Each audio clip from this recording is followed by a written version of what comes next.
Hi friends, today we will discuss fast Fourier transform that is used to give up speed in the calculation of discrete Fourier transform.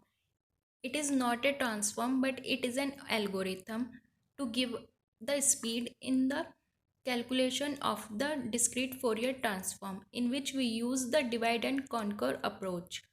Suppose our signal x of n whose DFT is given by x of k.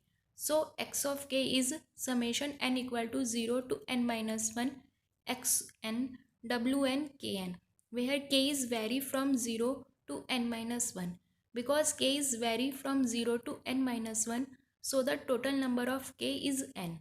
If we expand this equation, then x of k is given by x0 wn0k plus x1 wn1k plus x2 wn2k so on to xn minus 1 wn minus 1k.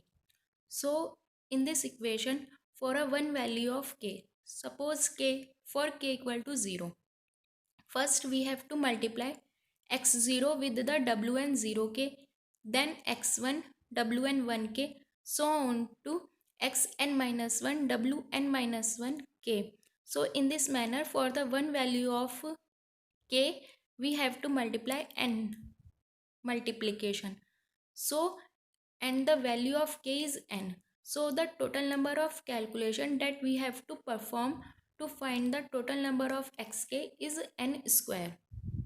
In the same manner, for the one value of x of k, first we have to sum x0 wn0k with x1 wn1k. So the first addition, if we sum all the terms, so for the one value of k we have to add n minus 1 term, and the total number of k terms is n.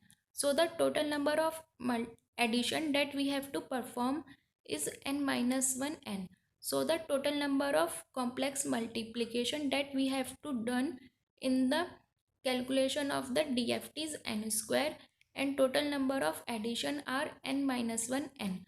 So such a big calculation we have to perform in the discrete Fourier transform, that is DFT. To reduce that calculation, we use fast Fourier transform. In the fast Fourier transform, n square multiplication reduced to n by 2 log 2 base n, and n minus 1 addition reduced to n log 2 base n. So in this manner we reduce the number of multiplication and number of addition term. Fast Fourier transform is divided into two parts.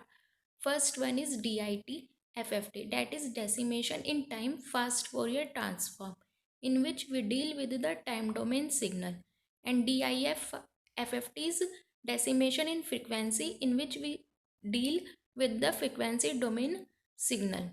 So these are the two part of the fast Fourier transform.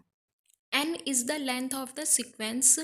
We choose our length of the sequence in a power of 2. Suppose 2, 4, 8, 16, 32, 64, in such a manner, because in this we have to divide our sequence into a two equal parts, so it can easily divided into a two part.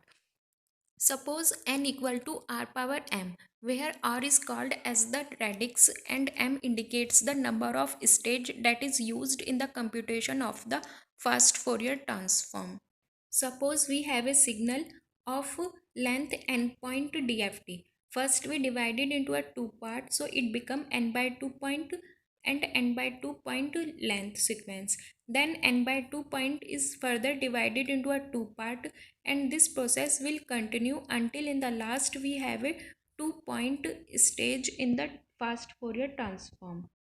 Now we will discuss some properties of the Tudor factor. We discussed Tudor factor in a detailed manner in a DFT series, but we are using these Tudor factor properties in the fast Fourier transform, so we discuss these here. First one is symmetry property, in which wnk plus n by 2 is given by minus ka wnk.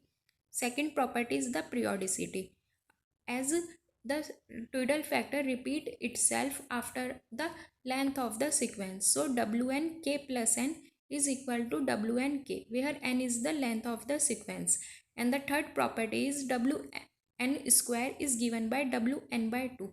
That square term will come into the denominator part of the N. So this will be Wn by 2.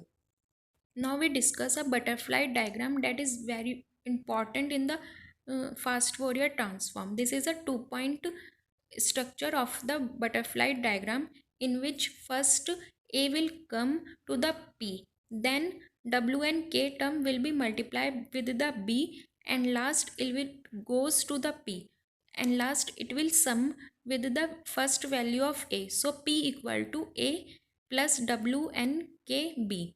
For the Q value, first A come as it is, then B multiply by W and K, then it will multiply with minus.